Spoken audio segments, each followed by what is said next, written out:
बिस्मिल्लाहिर्रहमानिर्रहीम। अस्सलाम वालेकुम नाज़रीन। अब मेरा यूट्यूब चैनल देख रहे हैं, voice of Canada YouTube service. आज 20 सितंबर को होने वाली एपीसी के मुतल्लिक थोड़ी सी बात करेंगे। इसमें जो मेन एजेंडा है इनका वो यही है कि इमरान खान इस्तीफ़ा दें और ये नाजायज़ गवर्नमेंट है, ये इलेक्शन जो थे वो रिग्ड थे, ये इलेक्शन जो थे ये इदारों ने मैनेज किए। ये बेसिकली तो मौलाना फजल रहमान की तरफ से ये एक मुतालबा चला आ रहा है शुरू से, चूँकि वो पहली दफ़ा है कि इक़्तिदार में नहीं है और वो इक़्तिदार के मज़े जो पिछले कई दहाइयों उसने लुटे हैं वो ख़त्म हो गए उसके। तो एक तो वो इमरान खान दुश्मनी में ये सारा कुछ कर रहा है, वो कि उसका बेटा और उसकी जमात के लोग जो हैं वो कौमी असम्बली में भी हैं, सूबाई असम्बली में भी हैं। तो जब ये जो कल की एपीसी थी संडे वाले दिन की, ये बेसिकली तो पीपल पार्टी की दावत थी और उसमें शरीक हुए थे नून लीग के लोग भी और फजल रहमान और बाकी नामालूम जमातें थी, कुछ लोग ऐसे थे जो जिनको पहचानना भी मुश्किल है। तो ये एक इकट्ठ था बेसिकली हारे हुए लोगों का और एक शिकस्त खुर्दा जो अपोजिशन है उनका। अब ये चारों शान चित है बेसिकली, क्योंकि इनकी किसी तरीके से भी जो है वो बात नहीं मानी जा रही हुकूमती लेवल पे, और ख़ास तौर पे इमरान खान इस मामले में बहुत सख्त है कि इनको कोई एनआरओ नहीं दिया जाएगा। और स्पेशली ये फैटफ और जो 19th अमेंडमेंट पास किया उन्होंने, उसके बाद तो बिल्कुल ही ये रास्ता बंद हो गया, दरवाजे बंद हो गए। उसमें ये ब्लैकमेल कर रहे थे ये गवर्नमेंट को कि नैब के कवानीन में तरमीम की जाए जो इनको फ़ायदा पहुँचाए, इनकी मनी लॉन्ड्रिंग में, इनकी टीटी के मामलात में, इनकी करप्शन में। तो वो तो नहीं हो सका। तो अब इन्होंने इसको दरवाज़ा बंद देख के, आगे दीवार देख के, तो ये एक मौक़िफ़ अपनाया कि मज़ीद हम लोग किसी तरह प्रेशर जो है वो बिल्ड करें गवर्नमेंट के ऊपर, जो कि इमरान खान की हद तक तो वो प्रेशर बर्दाश्त नहीं करता और ना ही वो लेगा। बाकी जो इसमें ख़ास बात थी वो ये थी कि नवाज शरीफ का जो बराह रास्त खिताब था लंदन से पार्क लेन उनके अपार्टमेंट से, वो एक जो थी वो एक ख़ास बात थी जिसमें एक्सपोज़ किया गया, नवाज शरीफ एक्सपोज़ खुद हुए बल्कि, कि वो उनकी सेहत भी माशाल्लाह ठीक है और दूसरे ममालिक को और पाकिस्तान मुखालिफ जो क़ुव्वतें हैं उनको भी ये मैसेज दिया गया कि मैं हशाश बशाश हूँ, ठीक हूँ और मैं गवर्नमेंट करने के चलाने के काबिल हूँ। तो ये इदारों को भी ये अब सोचना पड़ेगा, अदलिया को सोचना पड़ेगा, गवर्नमेंट को सोचना पड़ेगा कि ये जो जिस तरीके से ये बाहर गए हैं वो हमारे इदारों की कितनी बड़ी नाकामी है, कमज़ोरी है। तो उसको कैसे मुस्तक़बिल में ये इन्होंने लेके चलना है।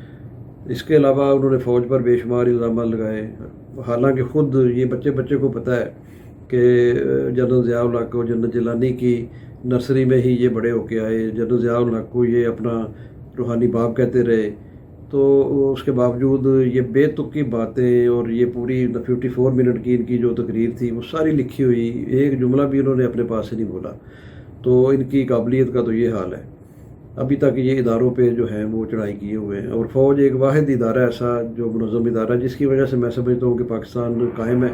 अदरवाइज़ ये जो लोग जो नाहल सियासतदान और करप्ट सियासतदान हैं, ये कब का पाकिस्तान को बेच चुके होते और कब का, जैसे पहले इन्होंने 2 टुकड़े किया सियासत करके, उस तरह ये इसको भी हिस्से बखरे कर दिए होते। उन्होंने सिंध किसी ने संभाल लिया होता, पंजाब किसी ने, KP के किसी ने, बलूचिस्तान किसी ने, जो कि एक एजेंडा चला आ रहा है भारत का, पाकिस्तान को जो है वो टुकड़े टुकड़े करना है। तो ये उसी पे अमल पैरा है, ये उन्हीं के बेसिकली बगल बच्चे हैं।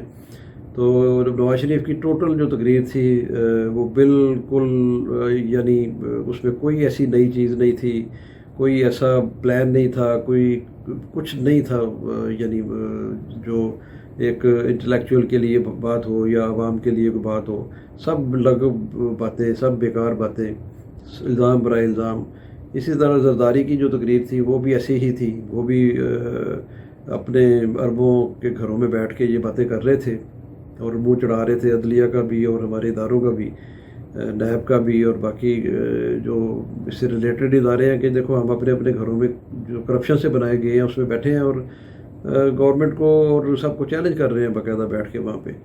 تو یہ بالکل ناقابل فہم باتیں ہیں جو یہ کر رہے ہیں یہ لوگ، سزا یافتہ نااہل ایبسکونڈرز. لیکن پتہ نہیں کہ پاکستان کا قانون جو ہے وہ کہاں پہ ہے، وہ اجازت یہ دیتا ہے نہیں دیتا، یہ آئی ڈونٹ نو کہ کیا سچویشن ہے وہاں پہ. بہرحال لوگ اس بات پہ سوچنے میں مجبور ہیں، جو اوورسیز پاکستانیز ہیں اسپیشلی، ہم لوگ جو باہر بیٹھے ہیں تھوڑا بہت جو اس پہ نظر رکھتے ہیں اپنی سیاست پہ، اپنے ملک پہ، کہ یہ کیا معاملہ چل رہا ہے، یہ کس طرح کی کورٹس ہیں، کس طرح کے قوانین ہیں، کس طرح کی گورنمنٹ ہے، کس طرح کے یہ سارے ادارے ہیں کہ جو یہ اتنا الاؤ کرتے ہیں لوگوں کو.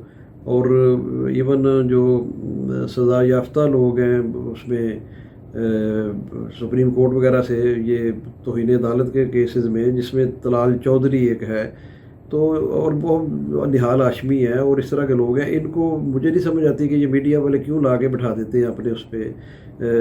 اس میں جو سزا یافتہ لوگ ہیں ان کو تو میڈیا پہ ویسے ہی بین کرنا چاہیے کہ یہ اس پہ نہ بیٹھیں، تو وہ بیٹھ کے بڑے چیمپئن بن رہے ہوتے ہیں وہاں پہ. تو یہ کل کا شو بالکل فلاپ تھا. جو پروگرام انہوں نے دیا ہے یہ بالکل، پہلے بھی کئی پروگرام دے چکے ہیں، یہ انشاءاللہ ناکام ہوگا ان کا. اور موجودہ گورنمنٹ جو ہے وہ ایک اچھا کام کر رہی ہے، سلو کر رہی ہے، کیونکہ اتنا 40 سال کا جو گند پھیلا ہوا تھا، جو یہ سارے ادارے ڈیمولش ہیں، ان کو ری بلڈ کرنا جو ہے وہ ایک بڑا کام ہے. تو آئی ہوپ کہ گورنمنٹ اس میں بلیک میل نہیں ہوگی اور اپنے ثابت قدم رہے گی، اور عمران خان جو ہے اس کا سب لوگ ساتھ دیں، کیونکہ وہ ایک کریڈیبل شخصیت ہے، ایک پڑھا لکھا آدمی ہے، ایک ہارڈ ورکنگ آدمی ہے، اور ایٹ لیسٹ اس کی حد تک کوئی ایسی کرپشن کی بات نہ ہو سکتی ہے اور نہ ہے. تو یہ ایک چھوٹی سی جو تھی بات میں نے کرنی تھی آپ لوگوں سے. تو خدارہ جو پیپل پارٹی کے اور نون لیگ کے جو معصوم کارکنان ہیں، ہمارے دوست ہیں، بھائی ہیں، محلے دار ہیں، سب وہ سوچیں اس بات پہ کہ یہ کیا کہہ رہے ہیں، یہ کل تک کیا کہتے تھے اور آج یہ کیا ان کا موقف ہے. یہ اب بار بار بتانے کی ضرورت نہیں ہے، یہ ہر ٹی وی چینل ان کے کلپ چلا رہا ہے کہ یہ دونوں پارٹیاں آپس میں کیا باتیں کرتی تھیں، کس نوعیت کے یہ الزامات لگاتے تھے آپس میں، اور ان کو اب شرم بھی نہیں آتی یہ باتیں کرتے ہوئے. تو انشاءاللہ پھر بات ہوگی نیکسٹ ویڈیو میں. انٹل دین اللہ حافظ، ٹیک کیئر.